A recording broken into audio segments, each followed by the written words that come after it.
Hey guys, what's going on? So today I'm going to be showing you guys how you can make a lot of money by investing in the Elder Scrolls Online, okay?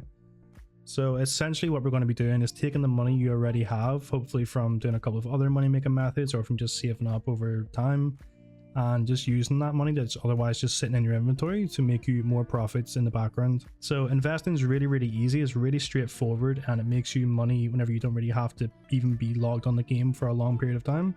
So it's one of my favorite methods, and it's one of the methods that anyone who's kind of rich or has a lot of money always use. So for example, myself, I don't really need to use any of the money making methods that I sort of post. I can use them, but I don't tend to need to because I make millions off just investing in things over time. For example, before High Al, I thought that chromium plates might go up in price as they usually do with any new DLC or patch.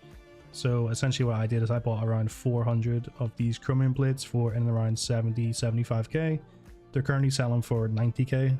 So I'll essentially have made around 6 million coins by doing nothing but just buying an item when it was cheap and waiting for the price to go back up. Okay, now what I'm going to do is I'm going to go over 4 main categories of items that I would personally invest in and that you generally would get returns with, okay?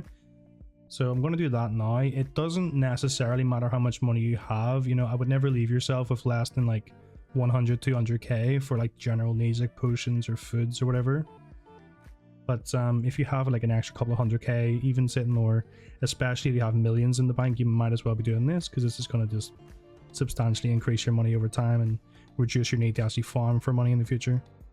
So there's 2 keys to picking an item that is really good to invest in. The first one is how rare the item is, and the second one is the demand for the item currently, okay? So if you take something, for example, like a chromium plate, okay, so that's not all that rare, but there are times where it's really in demand and people can't get enough of them and people can just keep driving the prices up and up and up. And vice versa, there's times where, maybe there's no update for a while, the game's just been stale for a month or two. Everyone's been doing their rates. There's just hundreds and hundreds of chromium plates on the market. They've dropped down to like 70k or something. There's not that much demand for them because everyone has their gold jewelry already. That's a good time to buy. And then, whenever it's in that lull, and if you know there's an update coming in like a month or two, and you're buying in the lull, you can pretty much guarantee you're going to make a profit when the update hits. So that's the general gist of the investment strategies, okay? So I'm going to go over 4 categories of items and give you a couple of examples of what I would invest in personally. And you guys can obviously adapt this to pretty much whatever item you want, but these are the main ones I would sort of stick to. So the first type of item that I would be investing in are going to be monster shoulders and monster helmets, okay? So these things, as I mentioned earlier, are quite rare, so they get released for 1 month at a time. And the demand for them at the time, whenever they're released, is actually really quite low. So within the first couple of days, they sell for a lot of money, but then you'll see the shoulder pieces selling for less than 50k, and you'll see the mask selling for like 200k maybe, okay? So, at the time they're released, everyone thinks they're not rare, they think they're not needed. But if you hang on to say maybe 5-10 of this shoulder piece, 5-10 of this mask, if you have the money, in say 6 months time, people come new to the game. For example, say it's the Moloch kind of shoulder piece. People are going to really want that shoulder piece because it's one of the nicest looking in the game, and they're not going to be able to farm it themselves or get it by any other method other than paying gold. So something I've personally done in the past is I've invested heavily in the Moloch kind of shoulder piece because it's the one I wear sort of every day. You can see it in my videos as part of my costume. I think it's one of the nicest, and I invested heavily. I bought around 20 of these back when it was released for about 50k or less. This shoulder piece now sells for in and around 1.5 million on the Xbox server anyway. It's extremely rare. I'm pretty sure I'm the only person on my server that has them, and that means I'm able to command a really high price for them. So if I list them on a trader, I generally list one at a time, and I list them for 1.5 million, and no one's getting it any cheaper than that essentially because I own every single one. But that's a massive profit. That's a 1.45 mil profit from each one of those, and I bought 20. So we're sitting here, we're in the midst of like, just under 30 million profit. Now there's people who've been playing this game for like 10 years and never seen 30 million coins. So for me to be able to invest something, so little as like 1 million coins and then get 30 million from it is really good. Now obviously that's like a really rare scenario. That's like the best case scenario that's going to happen. The much more likely scenario is you're going to make a percentage of your money back on different items, but This is why my personal favorite thing to invest in would be the style shoulders and style masks, because they have a chance of going so volatile and increasing by so much. Okay. My only tip for this would be to make sure that the mask or shoulder piece that you're buying actually looks good and you think it will be in demand at some point. So not to be horrible to the particular mask, but if you look at the Shadowrend mask, it's like one of the most ugly things I've ever seen in my life. No one wants to wear it. And you know, if you look at some of the other masks like Narenith mask, you know, it's a pretty nice mask.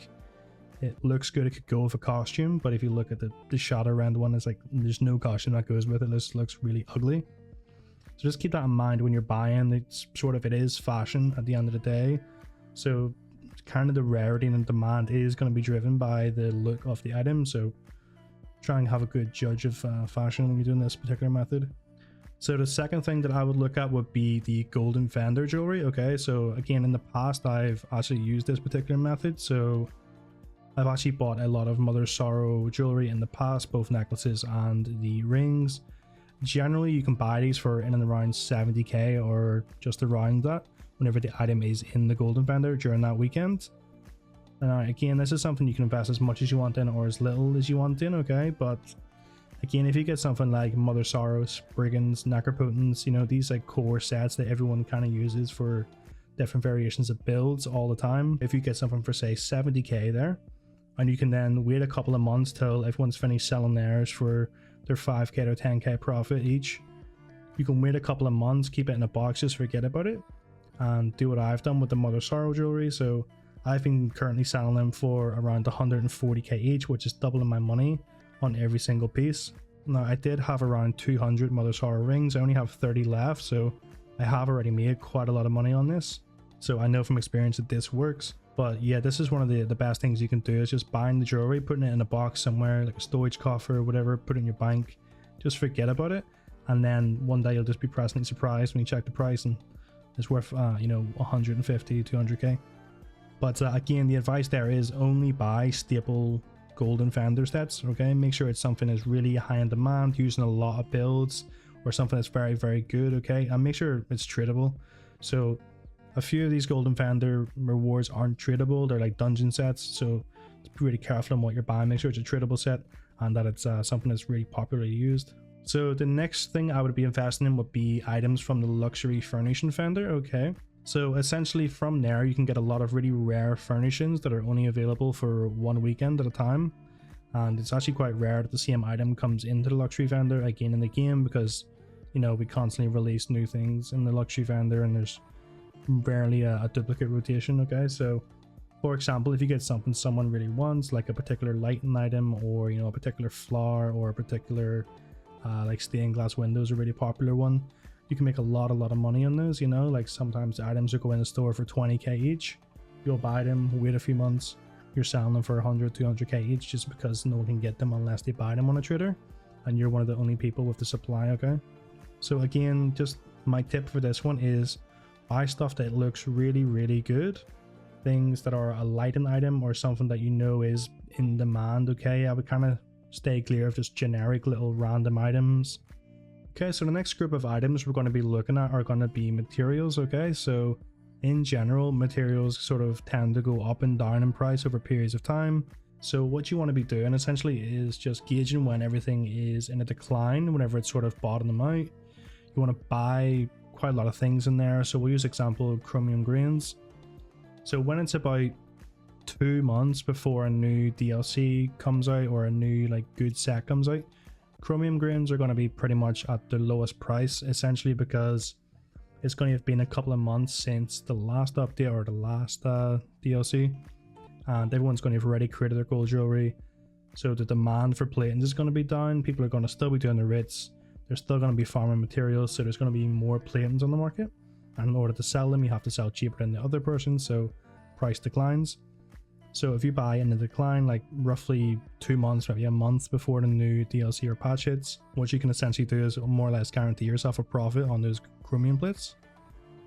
And that's exactly what I've done. So I've literally invested in 400 chromium plates. I bought them all for 70 to 75k. They did go up to be worth 100k. They're currently now worth about 90k on my server. So there was quite a lot of profit made there. just by waiting just over a month essentially for them to go back up. But it just is something that is pretty consistent in material prices going up and down. So although the profits aren't as good as if you get a good shoulder piece and it multiplies, you know, multiple times, like 10 times the value of the shoulder piece when you bought it, it is actually a rather safe bet that this will sort of go up again. Okay, you can kind of guarantee that these things will go up and down. So all you have to do is buy your chromium plates when they're cheap, like 70k. Just wait for a new patch to come out and then just try and dump them all at a higher price. That's essentially all it is, and that's sort of the foolproof way everyone makes money in a new patch, if you didn't know. People do this with a whole lot of other items, not just chromium plates. Obviously they use mundane runes, draw wax, hearthwood. Any kind of furnishing item usually has a big increase whenever there's a new furnishing style release, like the high al furnishings. Usually you'll see like a big increase in hearthwood, mundane runes, things like that. And especially when there's new sets, you'll see an increase in draw wax, tempered alloys, things like that. So those are the 4 main areas that I would invest in. You can obviously invest in items outside of this area, but those are the 4 that will almost always make you money, and they're the 4 sort of easier ones to grasp the concept of investing in. Okay, so what happens sometimes whenever you're investing, it doesn't always go perfectly. So at times you're going to be buying, for example, 100 chromium plates.